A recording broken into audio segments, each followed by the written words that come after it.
শুভ সকাল সবাইকে। আমার মেয়ে রুটি বানাইছে, সাথে আলু ভাজি, বাট এটা রাত্রে আলু ভর্তা ছিল, আমি আলু ভর্তা দিয়ে খাইতেছি। ভাজিটাও মজা হয়েছে। দেখেন রুটি যেভাবে বানাক, কাইটা বানাক আর যেভাবে বানাক, রুটি বানাইছে তো শুকর আলহামদুলিল্লাহ। আস্তে আস্তে ঘরের সব কাজ শেখা যাইতেছে। মেয়ে বড় হয়েছে, বিয়ে দিতে হবে, বুঝতেছি। হ্যালো, এই এই জল খাসি,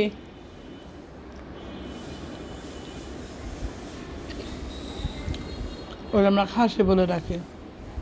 ও ম্যাও ডাকা ভুলে গেছে গাইস। ও ম্যাও না ডাইকা ওখান ডাকে ম্যা ম্যা, খাসি ডাকতে ডাকতে ও জল খাসি।